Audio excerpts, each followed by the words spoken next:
Olá pessoal, tudo bem? Sejam bem-vindos a mais um IPCast, um tempo precioso, tá? Semana passada nós conversamos um pouquinho com os homens, da rede de homens aqui da igreja, tudo que eles têm feito, o que Deus tem dado a eles, e hoje nós vamos conversar um pouquinho com quem tem trabalhado um pouquinho com as mulheres, também da nossa igreja, e mulheres que estão muito bem alocadas no mercado de trabalho, estão realizando suas funções também no lar, estão fazendo coisas muito legais. A gente vai conversar um pouquinho hoje, e eu queria que vocês se apresentassem. Claudinha, se apresenta pra gente, por favor.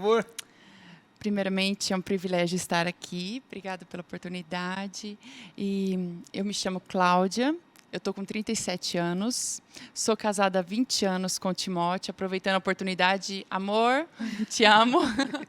Sou mãe do Samuel e do Gabriel. E a minha maior profissão agora, o meu maior tempo realmente é, né, sendo mãe, sendo esposa e servindo a Deus. Isso sempre foi assim, Claudinha? Já vou começar. Olha, na verdade, durante muitos anos eu estive mais nativa no trabalho com o meu esposo, Tá. né?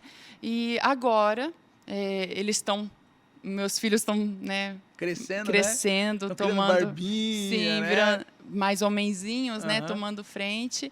E eu estou fazendo aquilo que sempre ardeu no meu coração para fazer, né? Que eu sempre quis fazer algo que eu pudesse ajudar ao outro, né? De Legal. alguma forma mudar uma história que a pessoa estivesse passando de sofrimento ou de dor, sabe? Isso ardeu no meu coração sempre. Segura um pouquinho, Claudinha, a gente já volta nisso. Muita Ana, coisa para conversar. por favor, se apresente pra gente, por favor. Meu nome é Ana Paula, tenho 32 anos, sou casada, acho que há 2 anos e meio, Tá. pouco para esquecer, né? Não tenho filhos ainda. Hoje eu atuo no mercado de trabalho prestando consultoria, Legal. de etiqueta corporativa, na verdade. Então, eu cuido dessa excelência no atendimento nas empresas, Olha só. usando a etiqueta, né? Mas na igreja, sim, eu estou... Rezam as más línguas que Ai, eu meu Deus. preciso de etiqueta. Ai, meu Deus. Olha, de etiqueta de podcast eu ainda não sei se existe. Não. Mas a gente pode Mas conversar. a graça do podcast é as brincadeiras, Sim. esse papo mais fluido, mais... Descontraído, com né? certeza, com certeza. Precisamos também pensar na etiqueta do podcast, por que não? Exato, tudo tem. Mas, Claudinha, fala pra gente o que ardeu no seu coração e depois, Ana, fala pra gente o que ardeu no seu coração quando a gente fala assim desse envolvimento ministerial, essa curiosidade, esse início de envolvimento com a igreja. Como é que foi isso? Na verdade, se eu for contar desde o início, né? Mas para vocês terem noção, a minha vontade era ser freira. Acha. Sempre, até os meus 13 anos, que é quando eu conheci meu marido, né? Aí eu mudei de ideia. Acabou. Mas Isso que é charme, hein? cara? É, Timóteo, né? é. Timóteo. Olha Isso só. que é já parabéns. Parabéns pra você. eu tinha muito essa vontade de estar ali totalmente voltada para o ministério mesmo. Que legal. Mas aí eu entendi que eu podia servir a Deus mesmo sendo casada, Uhum. né? Só que durante muito tempo eu vou falar assim, não vivendo, sobrevivendo. Por quê? Eu não conhecia realmente Cristo. Uau. Né? Eu fui conhecer a Cristo depois de 2003, que foi quando eu vim para a igreja, realmente eu comecei o meu processo de conversão, porque eu falo, foi um processo, e eu estou nesse processo até hoje, vou estar até o dia que Deus me chamar para a glória, né? Mas e durante esse processo, desde o início até hoje, Deus foi trabalhando, foi um trabalhar de Deus realmente na minha vida, onde Ele foi curando, Ele foi trabalhando as áreas que eu precisava, né, ser curada para poder estar realmente servindo, né?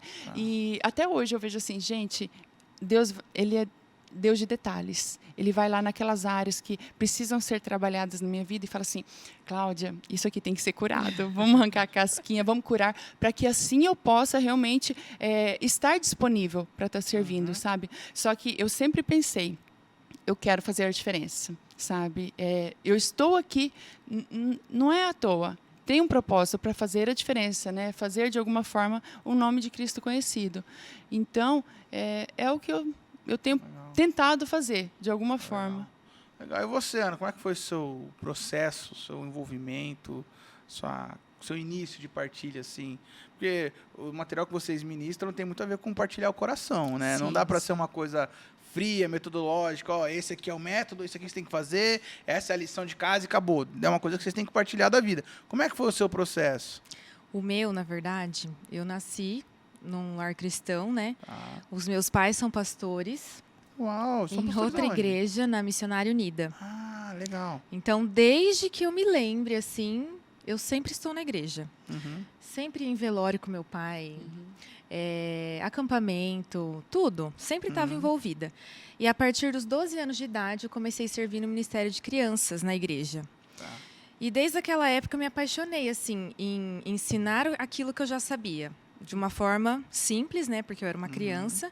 Mas tudo que eu aprendia, eu queria compartilhar. Então, desde aquele momento, eu sempre estive envolvida no ministério.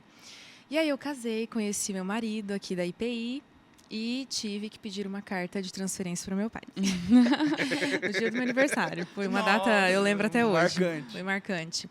Então, eu passei por uma transição, assim, de que...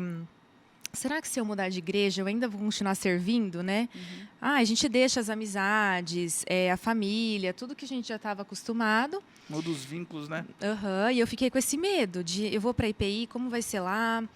Será que eu vou me envolver fácil? E eu lembro que, durante o namoro, eu já frequentava aqui alguns cultos. E eu lembro que o Senhor foi ministrando no meu coração, falando, Ana, não importa onde você estiver, se o seu coração estiver em mim, qualquer lugar que você for, você pode continuar me servindo. E eu lembro que eu fiz o Vida Nova e passei, né, pelos processos certinho, comecei a frequentar a célula. E eu lembro que teve um culto de voluntários aqui e eu lembro que tinha uma lista para preencher, né? Acho que eu marquei tudo, menos o Rede de Homens. Tudo que tinha na lista. Porque para mim sempre foi natural servir na casa do Senhor. Então, A vida cristã para vocês tem essa íntima ligação com... Vou mudar. Vida cristã não. Porque pode ter gente que está nos ouvindo que não é cristão. Uma vida que vale a pena tem a ver com serviço? Total. Totalmente. Por que vocês acham isso? Porque, na verdade, é o que nos traz realmente assim uma satisfação. Né? Porque se a gente for ver os padrões que o mundo coloca hoje, que trazem felicidade, gente, é tudo algo tão passageiro. Agora, você fazer algo pelo outro, que você realmente veja que mudou a situação que ele está, não tem preço. É algo realmente totalmente diferente. Traz uma satisfação, traz uma alegria. E quando a gente olha, aí você citou a questão da pessoa não ser cristão, né? Mas quando olhamos nós como cristãos, né? Se o próprio Deus se colocou, né? Servindo. Condição de servo, né? Agora, quem somos nós, né? Exatamente. Para não seguir. E você, Ana, o que você fala dessa questão do E serviço? agora um mistério para vocês, revelado. Quando eu me apaixonei pela etiqueta é você pensar no outro. Não é para você, é pelo outro. Então, você aprende a ter etiqueta para poder servir o outro da melhor maneira. Que bacana. Então, quando eu ensino isso para as pessoas, resumidamente você servir o próximo, você amar o próximo, pensar no próximo como em você mesmo, né? Então, para mim, faz total sentido, assim, a gente receber esse amor e transmitir esse amor. Todo crente devia ser bem educado, então? Todo crente precisa, porque todo mundo tem, né? Amor. Então, a gente só precisa saber transbordar. Entendi. E como é que foi para vocês daí esse preenchimento na comunidade local, né? Você começou no louvor, eu me lembro na pandemia que começou a cantar aqui no louvor, conosco, com a igreja vazia, só a câmera, e a Claudinha lá, quebrando tudo. E você começou nesses ministérios mais de bastidor. Isso. Como é que foi para vocês esse início daí? Tipo assim, porque a gente precisa de uma identificação com algum lugar, com alguém, ou alguém nos recomendando, alguém nos orientando. Como é que foi isso para vocês? Então, quando nós chegamos aqui na primeira igreja, que nós começamos a congregar aqui em Maringá, foi início de 2019. Tá. No começo eu pensava assim, Senhor, eu tinha certeza que era vontade de Deus que nós estivéssemos aqui, porque nós sempre fomos da Presbiteriana Independente, né, desde que eu me converti. Mas eu falava assim, gente, eu quero servir, eu quero ser útil de alguma maneira, e eu estou numa igreja onde, né, tipo assim, como que eu vou agregar alguma coisa? Eu olhava, gente, só pessoas super capacitadas, um potencial enorme. Eu falava, como eu vou ajudar em algo, né? Só que eu fui entendendo que Deus justamente me colocou aqui para que eu pudesse aprender, sabe? E eu fui acolhida de uma forma tão maravilhosa que eu me senti realmente da família, sabe? Eu me senti corpo. E isso mudou a minha maneira de me sentir. Eu falei assim, realmente, eu estou aqui para aprender. E, gente, eu só tenho a agradecer a Deus, porque é um grande privilégio. Eu estou no meio de mulheres que me ensinam muito, muito. Mulheres cheias do Espírito Santo. E aí, entrei no louvor, fui participando, né, dos grupos femininos. E quanto mais a gente vai participando, mais a gente vai criando vínculo, mais a gente vai se sentindo em casa. E cada dia eu falo assim, eu vejo que eu tenho mais para aprender e eu me sinto mais parte da família, sabe? E você, Ana? Eu concordo com a Cláudia, porque foi muito isso também. Acho que a primeira pessoa que eu conheci aqui na igreja foi o Japa. Ele que fez meu casamento e eu já compartilhava desse medo que eu tinha. Falava, olha, eu estou casando, mas eu preciso servir na igreja. Porque servindo, a gente começa a se relacionar, a gente conhece as pessoas, é isso que você falou. E a gente vai construindo uma família. O serviço quebra as pessoas, né? O serviço quebra barreiras. Você chega para o cara quer te dar um copo d'água, o cara... Opa, peraí, se a pessoa não quer meu mal, né? Exatamente.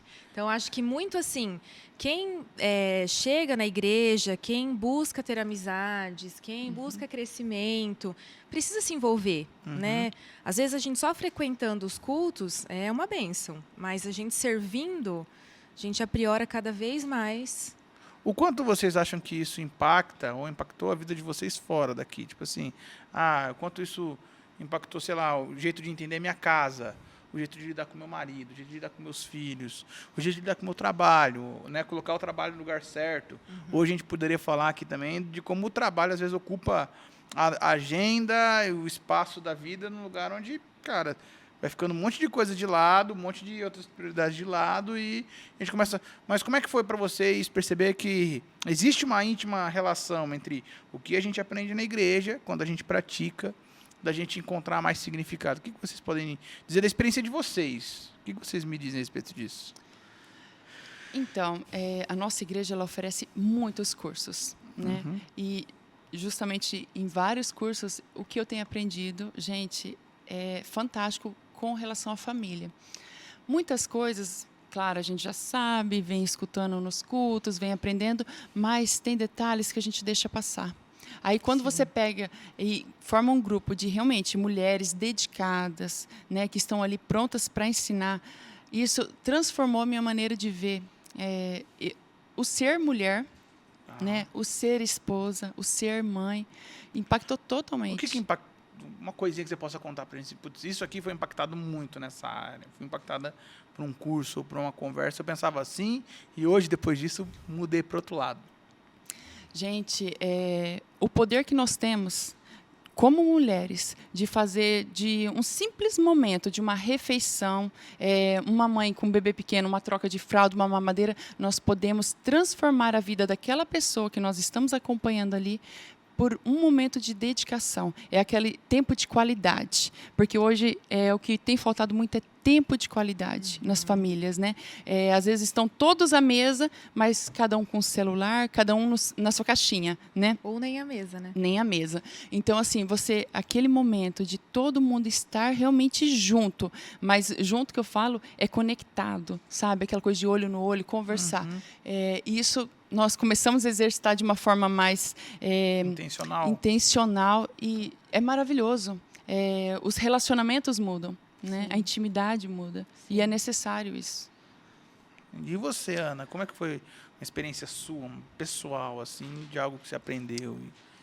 Para mim, como foi uma mudança, né, muito grande, assim, de casamento, mudança de igreja, então, para mim, foi organizar, né, os horários, assim, de dias da semana que a gente tem compromisso com a igreja, com a célula, e não abrir mão disso, sabe? Então, assim, a gente separou um dia da semana para ter o nosso culto familiar, sim, que é importante. Então, toda quarta-feira a gente não marca nada. É o momento meu e dele, porque a gente também não pode deixar as outras coisas tomarem totalmente o nosso tempo, né? Muito ministério também, sim, eu já passei por isso, de assumir muita coisa e depois dentro de casa ter a falta, né? Então, a separar isso, organizar dessa maneira, estipular o nosso culto familiar, que é um devocional, juntos, e não abrir mão de, às vezes, a gente tem um compromisso que é a célula ou algum compromisso na igreja, de não trocar isso por nada, assim, sabe? Então, de realmente ser fiel àquilo que a gente se propôs a fazer aqui dentro da igreja. E o interessante, quando você foi falando de horário, né? Eu comecei a organizar algumas coisas. Eu fui deixando compromissos que eu tinha à noite, porque à noite era o horário que estávamos todos em casa, né? Ainda tem um dia na semana que eu não consegui, né? Mas estamos terminando o curso, mas eu estou me programando para estar todas as noites em casa, por mais que seja cursos para aprender mais, aprofundar mais na palavra, mas é um momento que eu decidi que eu quero estar em casa com a minha família, sabe? Porque é algo muito importante, muito importante também, né? Muito. É uma coisa que às vezes a nossa geração, as novas gerações, não fazem ideia do quanto estar em casa faz bem. De vez em quando eu penso que um dos papéis pedagógicos da pandemia foi esse. Mostrar que existe vida dentro de casa, né? A gente perdeu muito isso. E até é uma coisa que eu acho, às vezes, meio doentio, como a gente gosta do home office. A gente quer trabalhar até dentro de casa. Cara, em casa a gente tem que se sentir à vontade para colocar aquela roupa mais velha, conversar de coisas, né? A menina da etiqueta, fala de roupa velha na frente da menina da etiqueta, tá vendo? Tô errado em tudo. Tô errado em tudo, Alex. Errado em tudo. Mas colocar ficar mais à vontade, conversar de coisas mais pontuais, abrir mais o coração, às vezes, sobre indagações, desejos.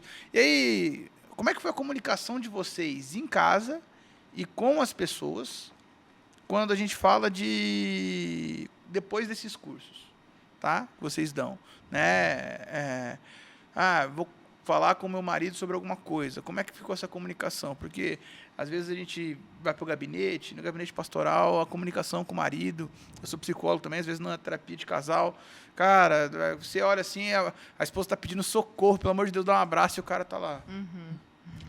Aí você fala, meu Deus, o cara dá um abraço nela, você tem que pedir pro cara dar um abraço nela. Sim. Então, como é que foi essa comunicação que vocês veem? E, sei lá, algum testemunho, alguma coisa que vocês possam lembrar de algum curso que vocês deram, assim, isso aqui mudou muito na vida da pessoa. Porque, às vezes, a galera acha que os cursos são para mudar a vida do crente. Isso muda a vida do não crente também. Isso muda a vida normal. Sim. Né? São valores que mudam a vida. O que vocês me dizem sobre esse tipo de coisa, esse tipo de experiência? O que vocês acham que dá para a gente lembrar aqui, pontuar? Então, é interessante, né, pastor? Porque tanto eu quanto o meu marido, nós viemos de famílias bem fechadas, né? E no nosso início de casamento, era muito difícil a nossa comunicação. Por quê? Não parece, mas eu sou tímida. Não parece. Ele está falando aqui sem problema nenhum, ele é tímida, tá? Mas eu lido muito bem, eu tento me superar na minha timidez. Mas esse próprio bloqueio que a gente tem com relação ao diálogo é algo que nos últimos tempos agora, a gente tem trabalhado muito em casa a questão do diálogo, porque é essencial. Sem diálogo, é uma barreira realmente que não tem como conviver. Trazer para fora, né? O que está passando dentro é importante. Se não houver diálogo, são estranhos dividindo o mesmo teto. Né? Vira uma república, né? Sim, um lar. E é fundamental. Então, a gente tem procurado muito isso. Não só no nível ali conjugal, mas também com os meus filhos, né? Mostrando para eles a importância deles falarem, o que aconteceu, né? Eu sempre perguntei, eu sempre fui daquele tipo, eu busco eles na escola já tipo assim, o que aconteceu hoje? O que você comeu? Eu sempre fui assim, entrevista. Mas eu intensifiquei muito isso, até pela idade que eles estão agora entrando na adolescência, né? Aquela coisa assim. Vozinha tranquila. Legal. Tipo assim, tem alguma coisa que você queira falar para a mamãe, né? Porque é essencial, né? Essa questão do diálogo. É essencial. E você, Ana, o que você pode dizer assim, do que mudou? Para mim foi essa questão muito da mesa, né? Do curso do Experiência do Lar mesmo, que a gente consegue se conectar muito melhor quando a gente está à mesa. E a gente não abrir mão desse momento também. Né? Então, a gente sabe que a vida é corrida, né? Enfim. Mas essa questão da gente conversar durante a refeição, não ficar no celular, é um desafio até grande. Né? Então, às vezes, um pega o celular e a gente fala, opa, o que a gente combinou? Né? Porque realmente são coisas que a gente aprende na igreja, nos cursos, mas a gente tem que estar o tempo todo lembrando um ao outro, né? De falando, olha, e aquilo que a gente conversou. Uma coisa que nunca é demais a gente lembrar, né? Fazer parte do culto dominical não é o suficiente. Exatamente. Ter o hábito religioso não é o suficiente.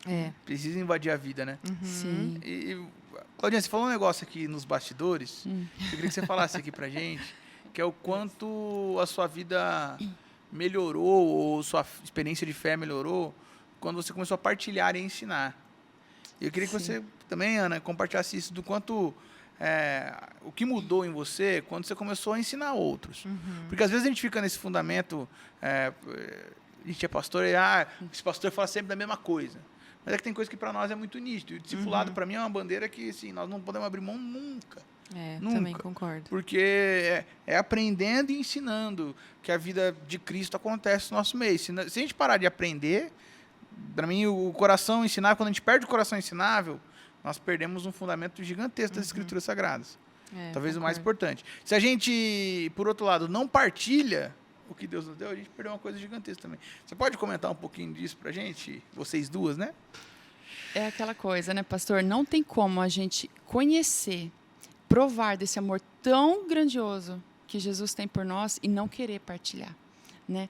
Então, até mesmo por conta desses cursos que a igreja foi oferecendo, eu fui fazendo, eram experiências, eram coisas que eu ia descobrindo lá, porque por mais que a gente estude a palavra, tem coisas que passavam tão desapercebido, que eu falava, gente, como é que eu não observava isso? Como é que eu não sentia isso?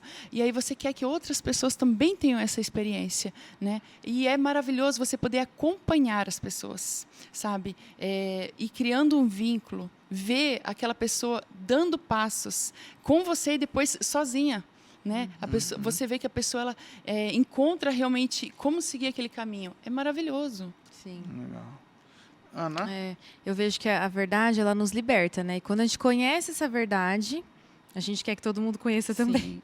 Porque como a nossa vida tende a ter mudanças, a gente começa a colher resultados, a gente também quer que as outras pessoas desfrutem da mesma alegria, da mesma transformação. Então, assim, para mim, estar nessa posição, às vezes, de ensinar, mesmo às vezes a gente achando que a gente não sabe muita coisa, só da gente ter esse coração disposto em querer passar aquilo que a gente sabe, que mesmo que seja pouco, a gente já consegue fazer diferença. Então, a gente também tem que olhar mais para nós com mais responsabilidade, porque a gente também está ensinando outras pessoas, a questão do exemplo. Então, acho que tudo isso influencia e impacta positivamente no nosso papel. O ensino o ensino dá autoridade e ganha autoridade diante da gente, né? Exatamente. E aquela coisa, igual a Ana Paula estava falando, estamos ali, mas não é porque somos exemplo ou sabemos tudo. Não, pelo contrário. Muitas vezes chegamos lá, estudamos, claro, o que temos que passar, mas a gente fala, Espírito Santo, esteja agindo ali, porque não é por nós, né? É o agir de Deus. E se não for realmente o Espírito Santo tocar a pessoa e estar ali nos capacitando, não há transformação. E a gente né? aprende muito ensinando, né? Aprende demais. E eu falo assim, não adianta você falar que eu não sei nada, eu estou na igreja, mas eu não... Eu escutei muito isso, de não vou dar discipulado porque quem sou eu não sei nada. Eu falo, gente, até uma criança de 9 anos consegue ensinar uma de 5 a guardar o brinquedo, a fazer alguma coisa. Então, o pouco que a gente a ideia sabe... do discipulado religioso, né? É. Eu quero ensinar doutrina, eu quero ensinar regra, eu quero Sim. ensinar texto bíblico, decoro, historinha bíblica. E às vezes a gente não precisa ensinar isso, a gente pode ensinar a pessoa como viver melhor. Exato. Né? Se a gente trouxer Jesus como alguém que ensinou a viver com Deus em todos os momentos, talvez a gente ensine uma criança, ou uma criança possa ensinar a gente também, né? Que é a crise que a gente está falando também da adolescência, né? Às vezes a gente olha para o adolescente de uma maneira tão pejorativa, né? Eu gosto muito de adolescente, sou pastor de adolescente. Então, cara, a gente olha às vezes para eles, eles não têm o que me ensinar. Cara, tem tanta virtude. Sim. Né? E não só o adolescente, mas às vezes a gente olha para as pessoas como se elas não tivessem, como se elas fossem sempre passivas no aprendizado. E às vezes não, às vezes a troca vai ser tão mais enriquecedora do que, não, apostila, segue o que está escrito. Sim. Já aconteceu com vocês do ensino, uma coisa que estava programada a ser completamente inverso do que vocês prepararam e ser muito mais legal? Com certeza. Sim. E é aquela coisa, às vezes uma palavra que a pessoa fala, gente, transforma todo aquele momento, né? Você fala, nossa, realmente Deus usou essa pessoa para falar comigo, porque quando a gente coloca realmente na vontade de Deus, as coisas vão fluir segundo a vontade dele, né? Então a gente tem que dar essa liberdade para o Espírito Santo estar agindo, né? Tá. Legal, legal. E o que vocês diriam para a meninada mais nova? Vocês, né? Nós estamos falando de 2 moças casadas, mas o que vocês diriam para as moças solteiras, né? Que às vezes acham...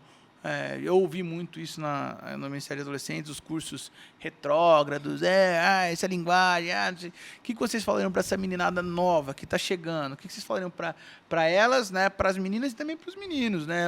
Presta atenção, tem coisa aí que não é assim que trata a mulher. O que vocês dariam de recado para eles? Então, nós estamos vivendo numa cultura, numa sociedade onde está havendo muitas mentiras. Então, as pessoas elas estão se amoldando realmente a esses padrões, procurando ali ser aceitas, né? Amadas. Procurando satisfação, ser amadas, procurando alegria. E não vão encontrar, porque realmente esse vazio existencial, essa ansiedade por completar, por completude mesmo, elas só vão encontrar em Cristo, né? Então, hoje eu falo assim, Deus tem um propósito maravilhoso para nós mulheres, desde que nós estejamos no padrão que Ele nos fez para viver, né? Então, como vamos saber que padrão é esse? Buscando conhecê-lo, né? Buscando saber qual é a vontade dele para as nossas vidas. E, infelizmente, isso tem se perdido muito, né? A feminilidade, a essência verdadeira da mulher tem se perdido muito, né? Então, eu falo assim, vamos buscar restaurar isso, né? E o que seria a verdadeira essência da mulher para vocês duas? Ana, vou começar por você agora. E para mim é um coração voltado a Deus, né? Tá. E a família, né? Sendo o marido ou os filhos, enfim. Mas a gente ter esse coração mesmo, de auxiliadora, de companheira, dessa sensibilidade ao Espírito Santo, a Deus, né? De ser uma mulher sábia. É isso que eu penso sobre feminilidade. E vocês acham que é possível trabalhar esses princípios sem o Evangelho? Não. Esse é o aspecto do confessional mais difícil, né? Ele faz cada pergunta difícil, né? Não, justamente porque a cultura hoje vai totalmente contra o Evangelho, né? Então não tem como falar em ser feminina, em viver realmente o ser mãe, né? O ser mulher. Essa pergunta eu acho interessante, porque às vezes a gente tenta trabalhar o padrão ser o Evangelho. E às vezes a gente tenta trabalhar o comportamento, o exterior. E sem o evangelho, a Sim. gente não tem fonte de vida para aquilo. Sim. Entende? Eu achei genial quando você falou, ressignificou etiqueta mesmo, porque etiqueta para mim é... Frescura. Sabia. Ainda bem que não foi eu que falei. Ó, não Todo fui eu que mundo falei. fala isso. Mas é verdade, porque às vezes a gente fica nessa, não, tem que comer, aí tem o talher tal. E para mim isso sempre foi um exagero de educação para ambientes que... Mas quando a gente fala assim, poxa, eu encontro no evangelho uma justificativa para isso, então eu tenho uma fonte inesgotável de vida, uma fonte de água viva correndo disso, para que eu possa... Então aí agora, entendi. Então tem lugar que eu tenho que ter a postura mesmo. Sim, eu tenho várias, depois eu posso te falar. Por favor, fala agora. Já, Jesus tem muita etiqueta, eu falo, gente, ele é o, assim... igual você falou, como que eu vou ensinar para as mulheres a serem mais femininas, ter uma postura, né, e tal, sem falar de Jesus? Em alguns lugares eu preciso, né, não posso falar. Só que a essência, às vezes as pessoas perguntam, mas por que eu tenho que ser feminina, né? E como que eu vou explicar isso? Que aparentemente você tem que ser feminina, mas para quê, né? E eu tenho que falar que nós... Quando eu posso, tá? Que nós fomos formadas por Deus para exercer esse papel. Então, é o que eu falo, gente, se Deus achasse que o homem seria o suficiente, né, enfim, ele teria feito mais um homem, né, e não uma mulher.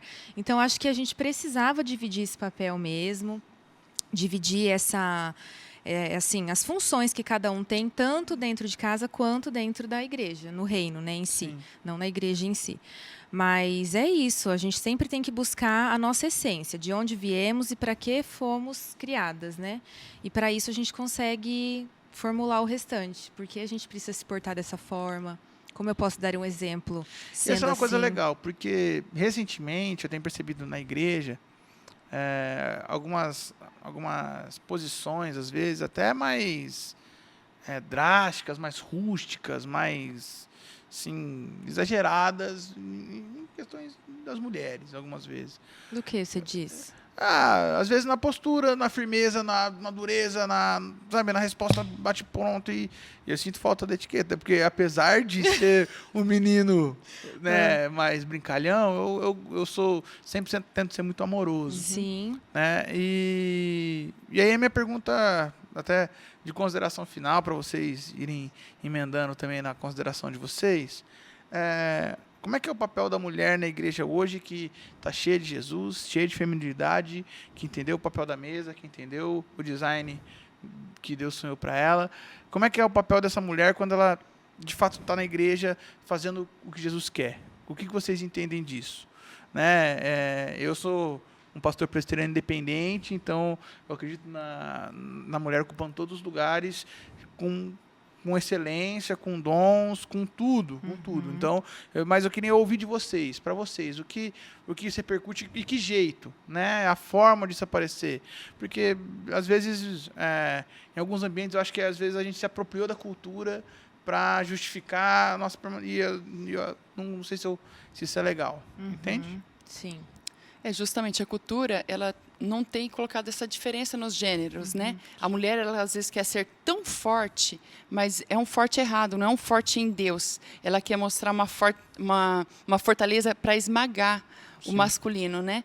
E com isso o masculino tem perdido força, né? Agora, se Deus nos criou homem e mulher para mostrarmos e representarmos o relacionamento dele, para apontarmos para Cristo e a igreja, né? Então, o homem com esse papel protetor, né?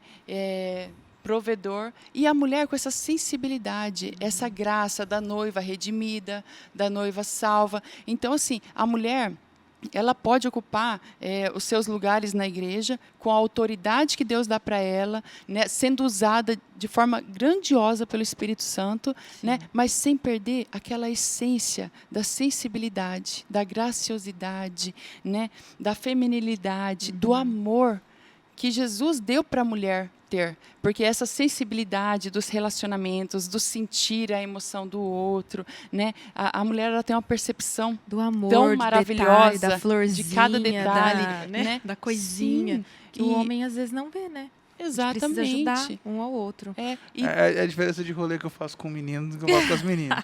Os moleques, a gente compra uma marmita, senta no chão, com uma Coca-Cola, cada um toma um gole no bico, assim. Exatamente. As meninas, cadê o copo? Cadê a mesa? Cadê a toalha para eu sentar, né? Isso. Vou sentar no chão. É uma sensibilidade, né? Sim. Uma graciosidade que a mulher não pode perder. Sim. E você, Ana, o que você contribui com... Com tudo que ela falou, mas só nesse quesito, que às vezes a gente precisa alcançar quem os homens não alcançariam, né? E Sim. ter esse olhar, assim, mais sensível para a mulher, porque a gente gosta disso, né? A gente gosta de conversar, a gente gosta de abrir coisas que a gente não abriria para um homem, né? De repente, para um pastor.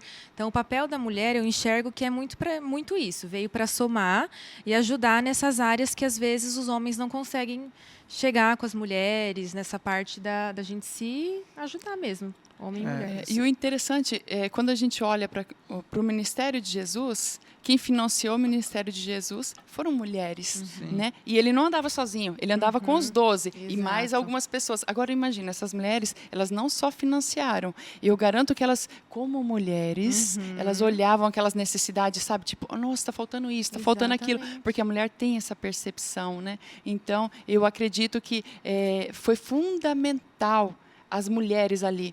Amém. E Cristo veio e quebrou todo aquele paradigma, né? Todos aqueles bloqueios que haviam daquela época. Então, hoje, a mulher ela pode continuar fazendo isso, atuando de várias formas, né? E fazendo, igual você falou, aqueles detalhes que muitas vezes passa desapercebido nos Eu homens. gosto muito de pensar no que os teólogos lá atrás falavam, que a Trindade é uma família. Sim. Então, nós temos um pai, temos um filho, e a galera pergunta, cadê a mulher? Aham. Geralmente, Espírito Santo. o Espírito Santo faz esse papel. E é muito legal, porque o Espírito Santo ele tem um papel de convencimento que as mulheres fazem. Muito Quem, bem. quem é casado sabe, a esposa quer uma cor de parede, vai ser aquela cor. Ela quer um restaurante, vai ser aquele restaurante, né? Mas o convencimento, ele tem o papel de acolhimento, né? De amor. Romanos fala que é através do Espírito Santo que o amor é derramado nos nossos corações. De auxílio, né? De auxílio. E também eu acho muito legal que a mulher tem um papel muito bom, muito evidente para mim, de dom. Sim. Né, a mulher ela percebe necessidades que às vezes o homem não percebe, né? Que às vezes muitas A vezes, minha, né? muitos. Obrigado pela correção. Mas uma das bênçãos mais marcantes do meu ministério é que a minha esposa é muito ativa comigo no ministério. Sim. E tem muita coisa que às vezes eu não notaria e a minha esposa fala Ela te assim, dá um toque, né? Então, às vezes eu falo assim, não, a pessoa não ia ligar para isso e tal. E aí hoje, de vez em quando, eu vou para algumas conversas, eu falo assim, o que a Natália veria aqui? Isso. Ou deixa eu mandar uma mensagem para ela. E isso me ajuda muito, me ajuda muito. Então, muito obrigado pelo tempo de vocês, muito obrigado por serem mulheres cheias do Espírito Santo, que servem a Amém. igreja, estão formando uma nova geração. Que Deus Amém. abençoe vocês. Espero que o nosso Obrigada. papo tenha abençoado vocês também aí de casa. Mandem para todas as mulheres que vocês conheçam. E até a próxima. Tchau, tchau. Obrigada. Obrigada.